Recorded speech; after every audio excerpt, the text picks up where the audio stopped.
Bismillahirrahmanirrahim. Alhamdulillahirabbil alamin. Wassalatu wassalamu ala asyrafil anbiya'i wal mursalin. Nabiyina Muhammadin wa ala alihi wa ashabihi wa man sara ala nahjihi ila yaumiddin, amma ba'd. Allahumma la ilma lana illa ma 'allamtana wa 'allimna ma yanfa'una wanfa'na bima 'allamtana. Allahumma zidna ilma wa fahma. Allahumma inna nas'aluka ilman nafi'a wa na'udzubika min ilmin la yanfa'. Allahumma inna nas'aluka al-huda wat tuqa wal afafa wal ghina.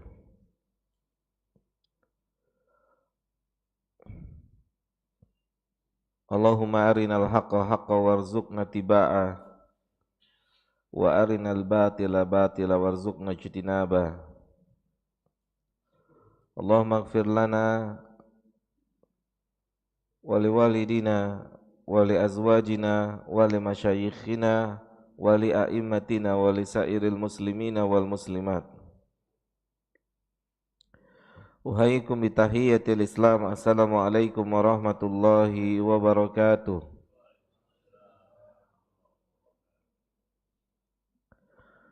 Alhamdulillah, segala puji milik Allah Subhanahu wa ta'ala,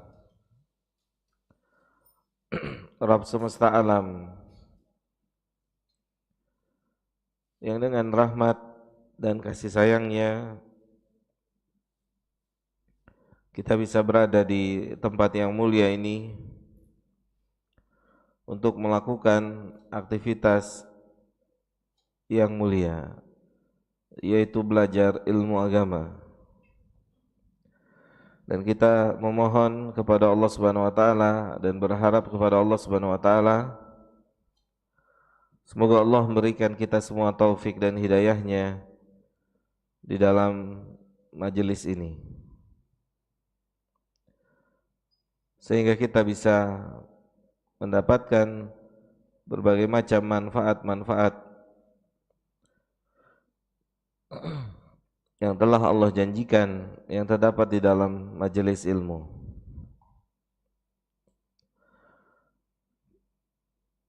Jamaah yang dimuliakan oleh Allah Subhanahu wa taala, kita akan melanjutkan kajian kita dari pembahasan kitab Al-Wajibat Al-Mutahattimat Al-Ma'rifah ala kulli muslim wa muslimah.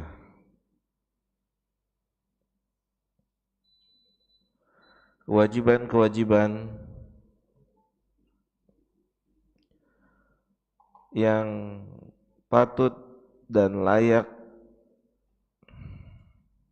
atau bahkan harus diketahui oleh setiap muslim dan muslimah.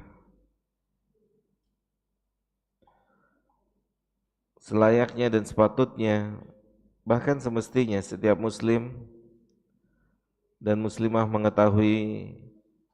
mengetahuinya. Pada kesempatan pagi hari ini insyaallah taala kita melanjutkan pembahasan kita dari kitab Al-Wajibat. Penulis mengarahkan kepada kita semua di poin nomor 3,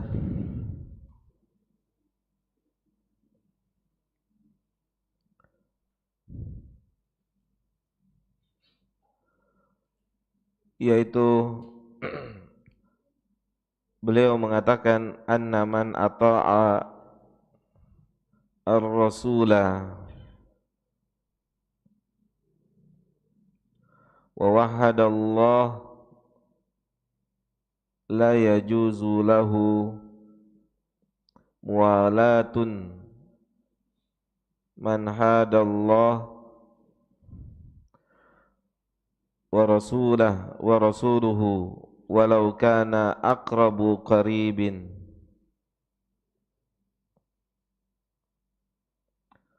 Beliau hafizahullahu ta'ala atau penulis mengatakan, siapa saja di antara kita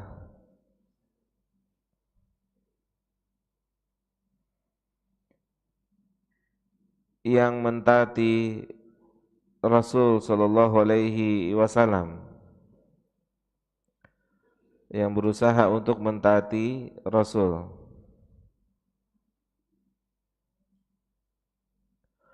tentunya jamaah yang dimuliakan oleh Allah Subhanahu wa taala,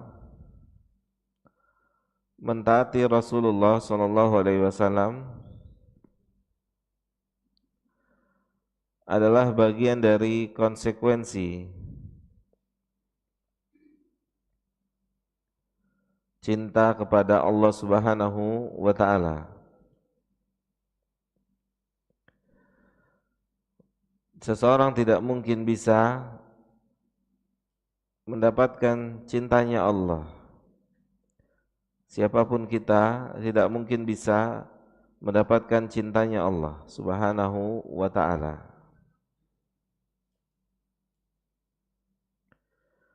Jika kita tidak mentaati Rasulullah sallallahu alaihi wasallam. Ini pelajaran pertama kita, jamaah yang dimuliakan oleh Allah. Siapapun kita tidak akan pernah bisa mencapai kedudukan dicintai oleh Allah. Kita nggak mungkin bisa dicintai oleh Allah Subhanahu wa ta'ala jika kita tidak mentaati Nabi kita Muhammad sallallahu alaihi wasallam.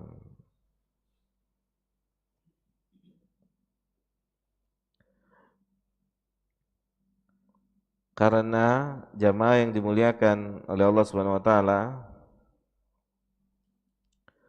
Allah sendiri di dalam Al-Qur'anul Karim telah menyatakan dalam surah An-Nisa di ayat ke-80,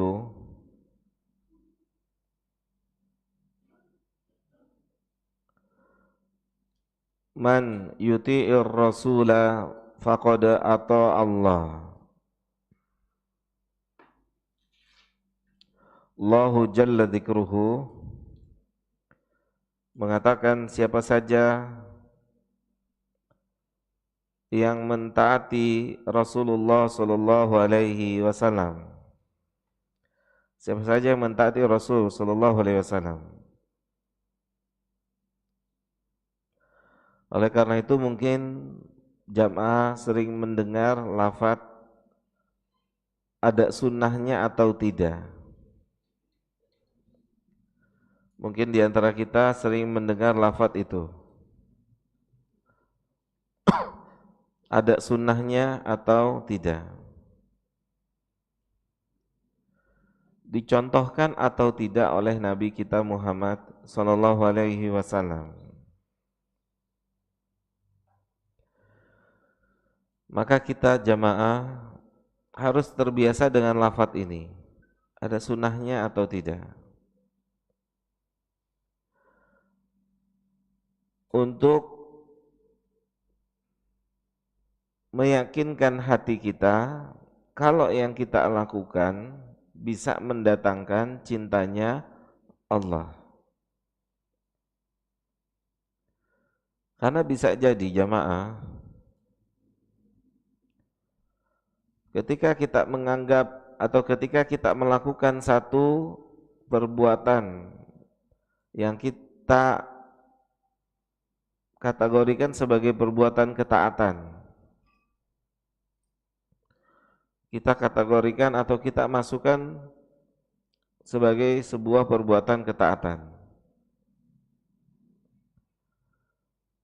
Tapi ternyata perbuatan tersebut di dalam pandangan Allah Subhanahu wa taala tidak tergolong sebagai sebuah ketaatan. Karena jemaah yang dimuliakan oleh Allah, sebuah perbuatan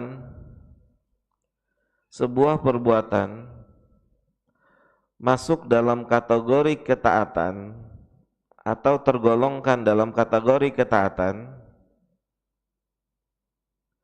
dalam kategori amal soleh jika terpenuhi di dalamnya dua persyaratan.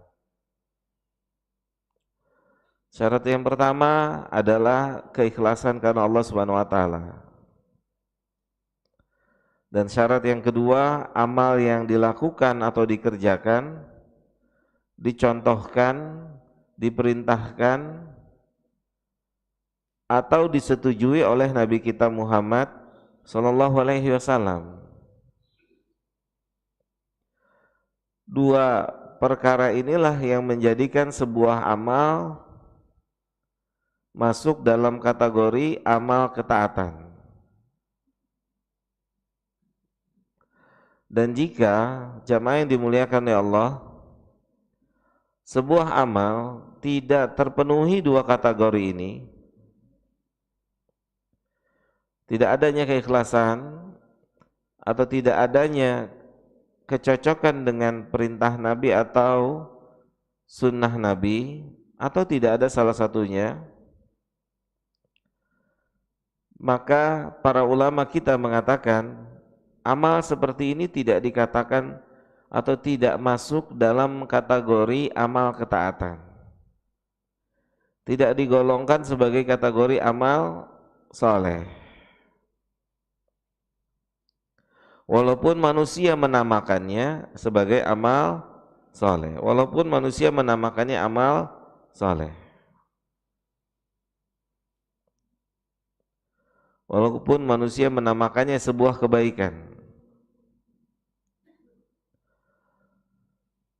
tetapi dalam pandangan Allah Tabaraka wa ta'ala tidak tergolong sebagai sebuah kebaikan atau tidak tergolong sebagai sebuah amal soleh. Karena Allah sendiri yang telah menetapkan berdasarkan firman-firmannya, amal tersebut atau amal harus terpenuhi dua persyaratan. Yang pertama tadi kita sebutkan bagaimana Allah menuntut kita untuk ikhlas dalam sebuah amal. Wa ma umiru illa liya'budullaha mukhlishina lahuddin. Kita tidaklah diperintah oleh Allah Subhanahu wa taala menyembah Allah kecuali dengan mengikhlaskannya, memaksudkan ibadah tersebut karena Allah, menunjukkan ibadah tersebut karena Allah. Yang kedua, Allah menyatakan di dalam Al-Quran dalam surah An-Nisa ke-80, may yuti'ir rasula, barang siapa yang mentaati Rasul, faqad ata Allah, maka dia telah mentaati Allah Subhanahu wa taala.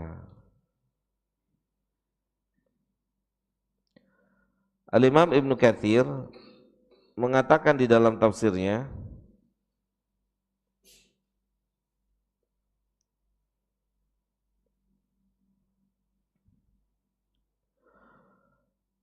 wa man asahu, dan siapa saja yang memaksiati Nabi, jamaah,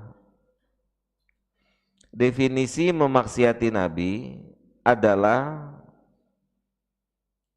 seseorang berupaya dan berusaha mendekati Allah tabaraka wa ta'ala dan tidak menghargai Nabi, tidak mau atau tidak berusaha mencontohkan amalnya dengan amal Nabi Muhammad sallallahu alaihi wasallam. Dia berkreasi sendiri, dia berusaha untuk mendekati Allah Subhanahu wa taala, dia berusaha bertakarub kepada Allah Subhanahu wa taala, padahal Allah sendiri yang telah menyatakan siapa yang mentaati Rasul maka dia telah mentaati Allah. Oleh karena itu, siapapun yang berusaha mendekati Allah Subhanahu wa taala dengan kreasinya sendiri tanpa ada contoh dan dasar dari Nabi Shallallahu alaihi wasallam atau tanpa ada dasar dari Nabi, maka pada hakikatnya kata Imam Nukatsir faqad asahu, maka sesungguhnya pada hakikatnya dia telah memaksiati Allah. Dia tidak mentaati Allah. Siapapun kita tidak tergolong mentaati Allah jika kita tidak mentaati Rasul. Siapapun kita.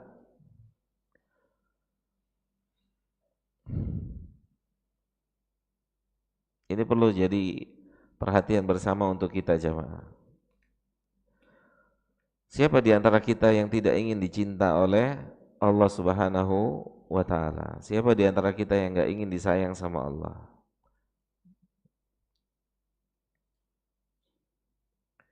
Kalau untuk disayang sama orang tua kita cari tahu sesuatu yang membuat orang tua kita senang dan bahagia. Kita cari sesuatu yang membuat orang tua kita tambah cinta kepada kita. Dari mulai jenis makanan, kita cari tahu apa makanan favoritnya. Dan kita cari tahu apa makanan yang paling dia tidak suka.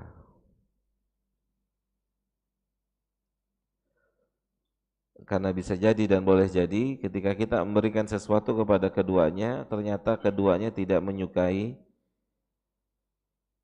apa yang kita berikan. Apa yang kita berikan.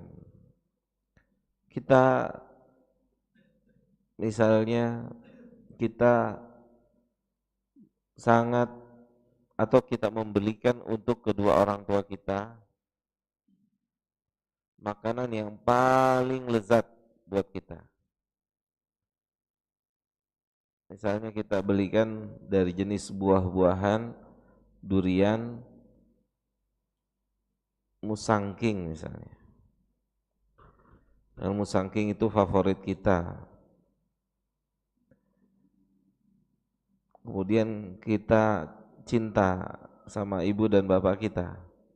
Kita belikan dia musangking. Ibu bapak kita berikan musangking. Kita senang dengan durian itu.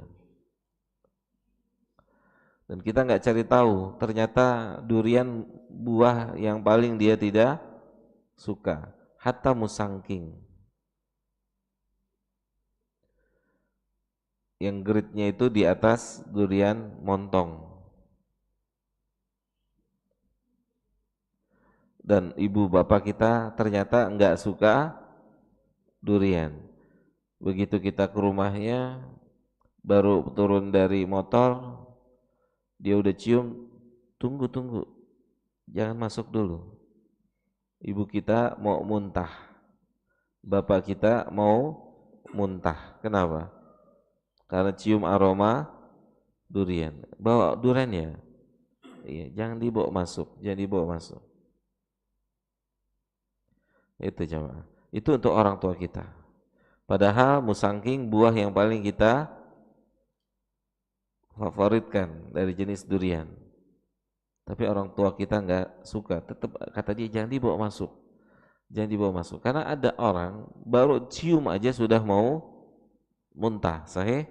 Baru cium aroma durian, atau kalau seseorang nggak suka sama sesuatu apa aja, bukan hanya durian, cium aromanya saja sudah nggak kuat, udah mau muntah. Seperti itu jemaah. Itu kurang lebihnya. Maka kita walaupun membawa amal yang kita suka, amal yang kita senangi untuk Allah Subhanahu wa taala, ternyata jika amal tersebut tidak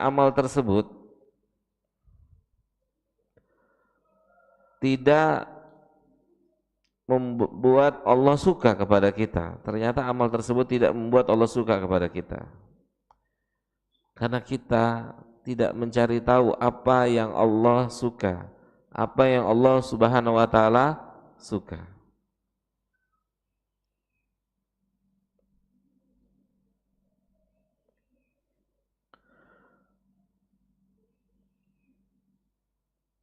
Allah taala mengatakan, jamaah yang dimuliakan oleh Allah Subhanahu wa taala, "May yuti'ir rasula faqad ata Allah." Siapa saja yang mentaati Rasul. Oleh karena itu jamaah, mulailah kita membiasakan diri,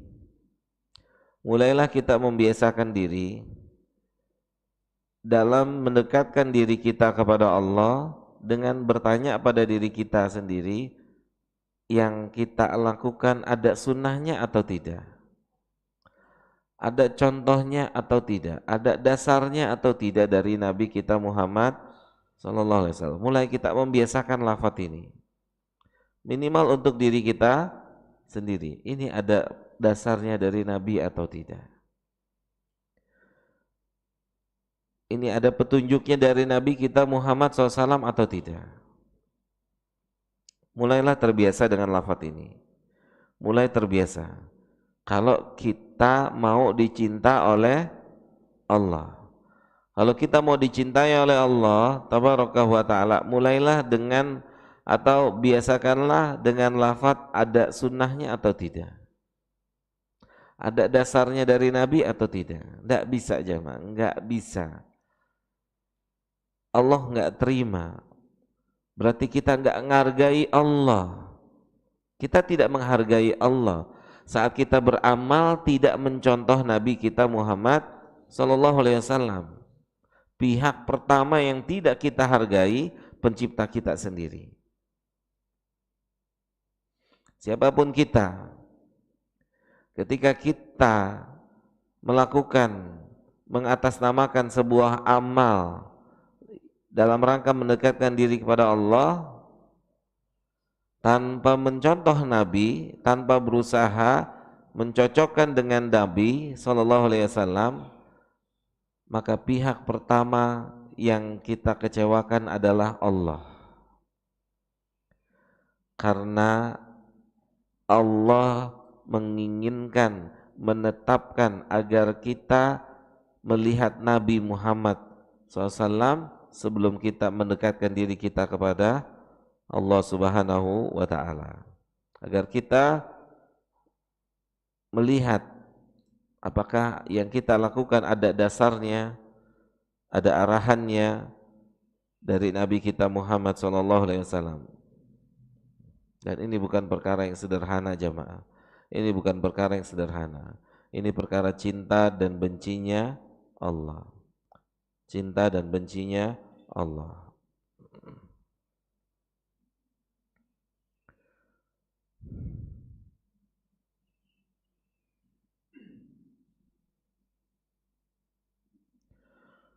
Kemudian jamaah yang dimuliakan oleh Allah Subhanahu wa taala, Allah pun juga berfirman dalam surah Ali Imran, lebih tegas lagi Allah menyatakan, Dalam surah Ali Imran, surah yang ketiga.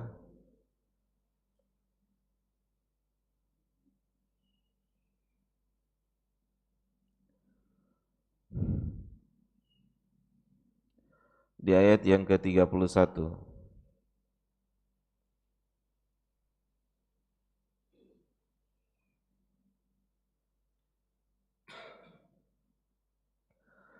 Allah sendiri yang menyatakan dalam surah ini agar Nabi menyampaikan kepada manusia konsekuensi cinta kepada Allah Subhanahu wa taala. Apa konsekuensinya? Tanda benarnya cinta seseorang kepada Allah. Tanda benarnya cinta seseorang kepada Allah Subhanahu wa taala. Jadi ada tandanya. Ada ciri-cirinya. Tanda orang tersebut cinta pada Allah. Allah memerintahkan Nabi SAW agar mengatakan kepada manusia, Kul in kuntum tuhibbunallaha fattabi'uni yuhibbukumullahu wa yaghfir lakum dzunubakum wallahu ghafurur rahim. Nabi diperintahkan oleh Allah untuk menyampaikan kepada manusia, jika kalian sampaikan pada manusia, jika kalian mencintai Allah, jika kalian mengklaim mencintai Allah. Kata Imam Ibnu Katsir dalam tafsirnya, hadhil ayatul karimatu hakimatun ala kulli man idda'a mahabbatallah. Ayat yang mulia ini berfungsi sebagai hakim. Ayat yang mulia ini berfungsi sebagai hakim. Hakim tugasnya adalah menentukan benar atau salahnya sesuatu. Itu adalah tugasnya hakim. Ayat ini sebagai hakim. Untuk siapa? Kata Imam Ibnu Katsir, ala kulli man idda'a mahabbatallah. Bagi siapa saja, orang Arabkah, non-Arabkah, orang berkulit terang, gelap, siapa saja, bagi siapa saja yang mengatakan, yang mengaku cinta kepada Allah. Ayat ini adalah hakimnya. Hakim bagi siapa saja yang mengaku, mengklaim dirinya cinta kepada Allah. Ini ayatnya. Ayat ini yang akan memutuskan Anda benar cintanya kepada Allah, Anda tidak benar cintanya kepada Allah. Cinta Anda pada Allah benar, karena sesuai dengan apa yang Allah syaratkan. Jika kita berusaha mencintai Allah, jamaah yang dimuliakan oleh Allah, setiap manusia jika ditanya apakah Anda mencintai Allah, keumuman manusia akan mengatakan saya mencintai Allah. Akan tetapi yang jadi poin utamanya adalah apakah Allahnya mencintai kita atau tidak? Apakah Allahnya mencintai kita atau tidak?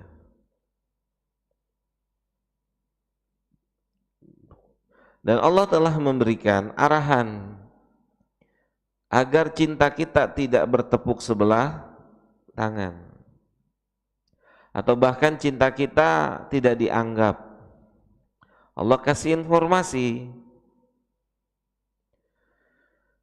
apa yang harus kita lakukan agar kita mendapatkan cinta dari Allah.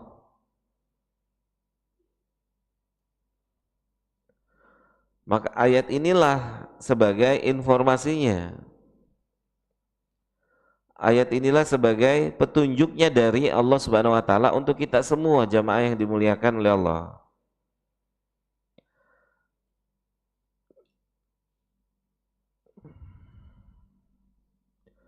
Al-Imam Ibnu Katsir mengatakan, "Wa laisa huwa 'ala tariqil Muhammadiyyati." Fa innahu kadhibun fi da'wahu fi nafsil amri hatta yattabi'a syar'al muhammadiyya wad dinan nabawiyya fi jami'i aqwalihi wa ahwalihi. Al-Imam Ibnu Katsir mengatakan, jamaah yang dimuliakan oleh Allah Subhanahu wa taala, siapa saja yang mengklaim mencintai Allah,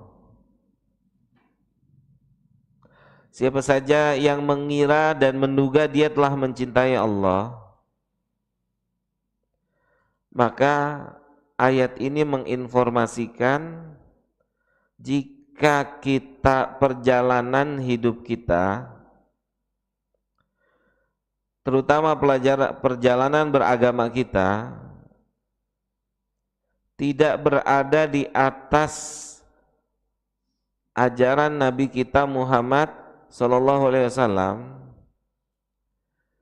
tidak didasari dengan contoh dari Nabi Sallallahu Alaihi Wasallam, maka Imam Ibnu Katsir mengatakan cinta kita itu dusta. Cinta kita itu tidak benar. Dakwaan kita, dugaan kita itu tidak dianggap.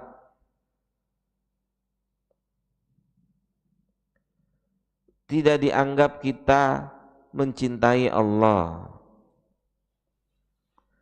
Jika ternyata perjalanan hidup kita menyelisihi dasar dari Nabi kita Muhammad Sallallahu Alaihi Wasallam.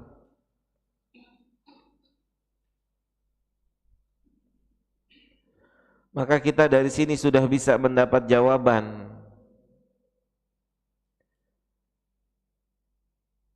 Jawaban dengan ilmu bukan dengan perasaan. Jawaban dengan ilmu bukan jawaban dengan perasaan. Karena agama ini tidak tegak dengan perasaan. Agama ini tegak dengan ilmu. Gitu jemaah. Agama ini tegak dengan ilmu. Hatta perasaan pun harus berdasarkan ilmu. Perasaan itu harus dibangun di atas ilmu.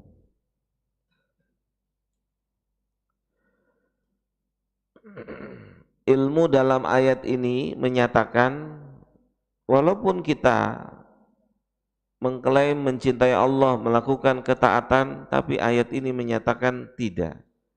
Ketika ternyata amal kita, ibadah kita menyelisih amal dan ibadahnya dari Nabi kita Muhammad Sallallahu Alaihi Wasallam.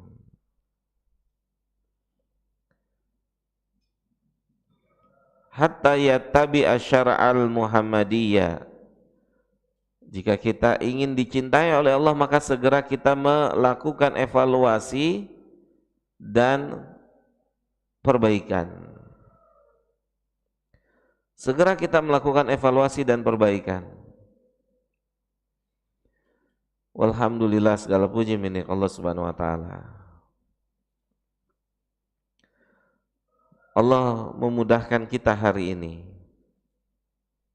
dengan penjelasan para ulama yang menjelaskan amal ini sesuai sunnah, ini amal sunnah, ini amal sunnah, ini ada contohnya dari Nabi, ini ada contohnya dari Nabi, ini ada contohnya dari Nabi. Alhamdulillah jemaah, ini adalah kemudahan dari Allah Subhanahu wa taala yang telah mudahkan untuk kita semua. Maka mulailah jemaah yang dimuliakan oleh Allah Subhanahu wa taala untuk mengevaluasi, sama-sama kita mengevaluasi diri kita masing-masing. Kita mulai mengevaluasi apa yang kita lakukan benar-benar memiliki dasar dari Nabi kita Muhammad sallallahu alaihi wasallam. Inilah konsekuensinya jemaah. Yang enggak ada tawar-menawar. Yang tidak ada tawar-menawar. Konsekuensi siapapun yang ingin dicinta oleh Allah Subhanahu wa taala, maka dia harus jadi followers sejatinya Nabi Muhammad sallallahu alaihi wasallam. Dia harus jadi pengikut sejatinya Nabi Muhammad sallallahu alaihi wasallam. Bahkan saking ingin dicinta oleh Allah, Bapak Ibu yang dimuliakan oleh Allah, saking ingin dicinta oleh Allah, ulama itu sampai membahas bagaimana cara menggaruk kepala Nabi kita Muhammad sallallahu alaihi wasallam. Saking ingin dicinta, menggaruk kepala ada sunnahnya atau perkara yang dibebaskan. Gitu. Kalau menggaruk kepala itu ada sunnahnya, bagaimana caranya? Maka cara yang diajarkan Nabi itu jauh lebih baik. Cara yang diajarkan oleh Nabi itu yang mendatangkan kecintaan dari Allah. Sampai sedemikian hebatnya para ulama. Karena mereka tahu dan mereka yakin dengan apa yang mereka ketahui. Untuk dapat cinta Allah itu harus mencocokkan, menyesuaikan amal dengan amal Nabi kita sallallahu alaihi wasallam. Sampai mereka mengatakan kalau kita tahu ada sunnah cara menggaruk kepala, maka sunnah Nabi lah yang akan kita gunakan untuk menggaruk kepala.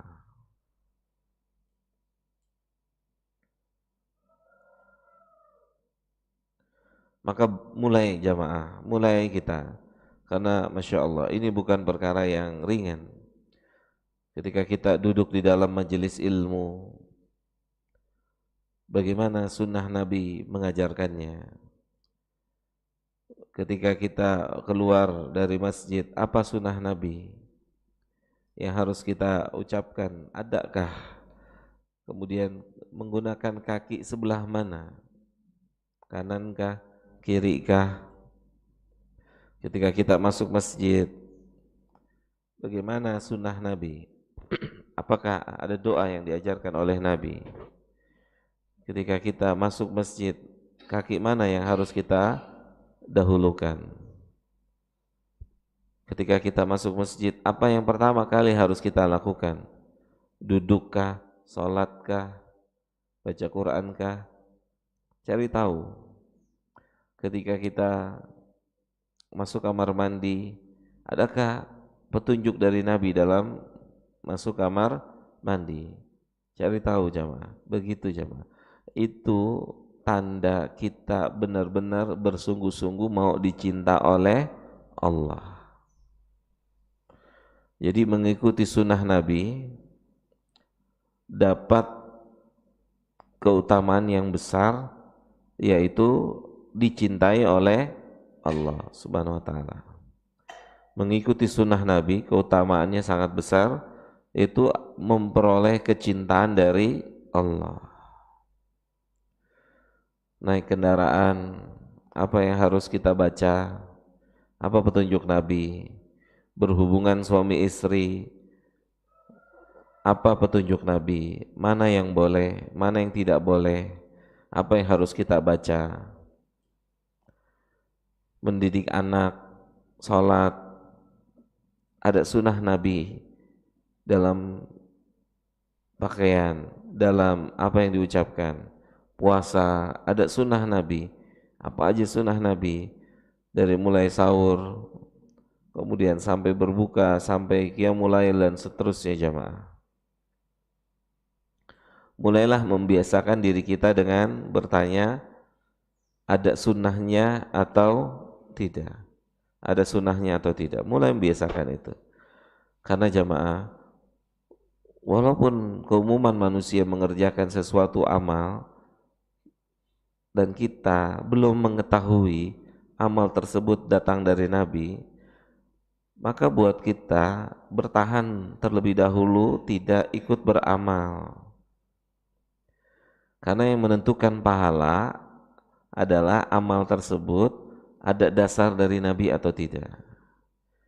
Ketika kita melihat sekumpulan manusia, mayoritas manusia melakukan satu amal, maka kita hendaknya yang kita lakukan mencari tahu amal tersebut ada dasarnya dari Nabi atau tidak. Bertahan dulu. Jangan segera untuk ikut-ikutan beramal. Bertahan. Cari tahu. Tanya para ahlul ilmu. Ada dasarnya atau tidak dari Nabi? Karena kalau ada dasarnya dari Nabi, pasti tertulis dalam Al-Quran ataupun hadis. Tidak mungkin tidak. Pasti tertulis. Kalau tidak ada dalam Al-Quran, maka dia akan terdapat dalam hadis-hadis sahih yang telah dibukukan oleh para ulama kita. Pasti ada. Tidak mungkin tidak. Tidak mungkin tidak. Ya, kalau ada sunnahnya, seperti misalnya di antara kita mungkin belum tahu tentang terkadang kita dianjurkan berjalan kaki tanpa alas kaki. Kita dianjurkan terkadang ya sewaktu-waktu berjalan kaki tanpa alas kaki. Karena itu adalah salah satu yang pernah dilakukan oleh Nabi kita, Nabi Muhammad SAW. Terkadang beliau berjalan tanpa alas kaki. Sebagian kita menganggap atau sebagian kita menganggap hal ini adalah melukai kaki misalnya, membuat kaki kotor dan seterusnya.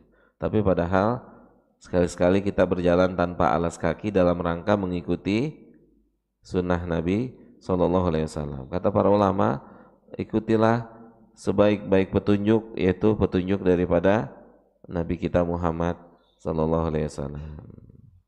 Sebagian kita mungkin ya sudah tahu dan sebagian belum tahu. Jika minum dengan air yang panas, sebagian kita tidak paham, maka airnya ditiup. Maka mulai bertanya, sunnah Nabi ketika minum air yang panas seperti apa? Kemudian sunnah Nabi cara minum itu seperti apa? Begitu jemaah. Karena hal itu akan mendatangkan kecintaan dari Allah. Inilah poin pembahasan kita di pagi hari ini, yaitu bagaimana kita berusaha dan berupaya mencocokkan, menyesuaikan, membiasakan untuk bertanya minimal untuk kita sendiri. Ada sunnahnya atau tidak?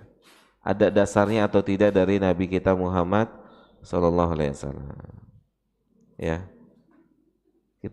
saya rasa cukup sampai di sini. Jika ada yang ingin bertanya, silakan Pak.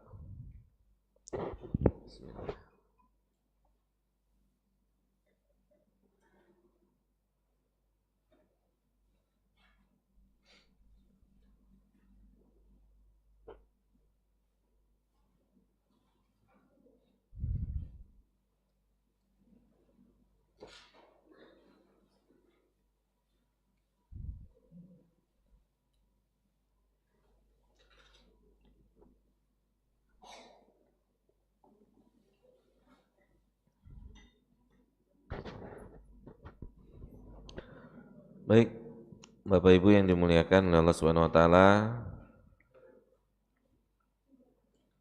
jika tidak ada yang bertanya, Maka kita cukupkan kajian kita sampai di sini. Semoga bermanfaat buat saya dan buat kita semua. Semoga Allah memberikan kita semua taufik dan hidayahnya untuk mengedepankan Rasul Shallallahu Alaihi Wasallam dari diri kita sendiri dan dari seluruh manusia. Mengedepankan Rasul itu maknanya adalah mendahului Allah juga, karena tidak mungkin seseorang bisa mengedepankan Allah tanpa mengedepankan Rasul. Maka semoga Allah berikan kita taufik, semoga Allah berikan kita hidayah, siapapun kita, semoga Allah kasih hidayah di hati kita untuk mulai bertanya apa yang kita lakukan, apa yang kita kerjakan, ada sunnahnya atau tidak dari Nabi kita Muhammad Sallallahu Alaihi Wasallam. Semoga Allah memberikan hidayah untuk kita demikian. Semoga Allah memberikan kita kemudahan dalam menjalani sisa usia kita untuk mentaati Allah Subhanahu Wa Taala. Semoga Allah tanamkan rasa cinta di dalam hati kita, cinta kepada Allah Subhanahu Wa Taala, cinta karena Allah Subhanahu Wa Taala, cinta melakukan ketaatan, cinta terhadap pelaku-pelaku ketaatan. Dan semoga Allah Subhanahu Wa Taala menanamkan di dalam hati kita masing-masing kebencian terhadap kekafiran, terhadap kesyirikan, terhadap perbuatan dosa dan maksiat, dan juga terhadap para pelakunya. Semoga Allah tanamkan kebencian di dalam hati kita terhadap apa yang dibenci oleh Allah Subhanahu Wa Taala. Semoga Allah tanamkan kecintaan di dalam hati kita terhadap apa yang Allah cinta. Semoga Allah Subhanahu Wa Taala mudahkan kita untuk bisa konsisten di atas ketaatan sampai kita meninggalkan dunia ini. Semoga Allah Jalla Jalaluhu memberikan kita taufik dan hidayahnya untuk bisa berkata baik, untuk bisa berkata yang baik atau diam. Semoga Allah memberikan kita semua taufik dan hidayahnya untuk menjaga pandangan kita, untuk menjaga pendengaran kita, untuk menjaga apa yang ada dalam kepala kita. Semoga Allah memberikan taufik dan hidayahnya untuk hati kita. Semoga Allah angkat seluruh kotoran yang ada dalam hati kita, kotoran syirik, kotoran bid'ah, kotoran lainnya. Semoga Allah Subhanahu Wa Taala mudahkan kita semua untuk mengikuti sunnah Nabi dalam semua aspek kehidupan kita. Semoga Allah Jalla Jalaluhu memudahkan kita untuk mengucapkan la ilaha illallah di penghujung usia kita masing-masing. Semoga Allah mudahkan proses keluar nyawa dalam tubuh kita. Semoga kita termasuk bagian dari yang dimudahkan saat nyawa kita keluar dari tubuh kita. Semoga Allah Jalla Dzikruhu mudahkan untuk kita bisa menjawab pertanyaan mungkar dan nakir di alam kubur kita nanti. Semoga Allah jadikan alam kubur kita menjadi taman di antara taman surga. Semoga Allah Jalla Dzikruhu membebaskan kita semua dari siksa kubur. Semoga Allah Jalla Dzikruhu berikan kita kemudahan untuk melewati siratal mustaqim. Semoga Allah tetapkan untuk kita hisab yang mudah. Semoga Allah tetapkan untuk kita masuk ke dalam surga Firdaus tanpa adab dan tanpa hisab. Semoga Allah Subhanahu Wa Taala pertemukan kita di surga Firdaus nanti dengan para nabi, siddiqin, salihin, syuhada. Semoga Allah pertemukan kita dengan kedua orang tua kita. Semoga Allah pertemukan kita dengan anak-anak kita. Semoga Allah pertemukan kita dengan orang-orang yang kita cintai di surga Firdaus nanti. Dan semoga Allah Subhanahu Wa Taala bebaskan kita semua dari siksa neraka. Semoga Allah bebaskan kita semua dari siksa neraka. Semoga Allah bebaskan kita semua dari siksa neraka. Dan semoga Allah Jalla Jalaluhu memberikan kita kenikmatan tertinggi di surga, yaitu bisa melihat wajahnya. Semoga tidak ada di antara kita yang tidak mampu melihat wajahnya Allah. Semoga Allah izinkan kita semua untuk bisa melihat wajahnya Allah nanti. Amin ya rabbal alamin. Wa sallallahu ala nabiyyina Muhammadin wa ala alihi wa sahbihi ajmain. Subhanakallahumma bihamdika asyhadu an la ilaha illa anta astaghfiruka wa atubu ilaika. Assalamualaikum warahmatullahi wabarakatuh.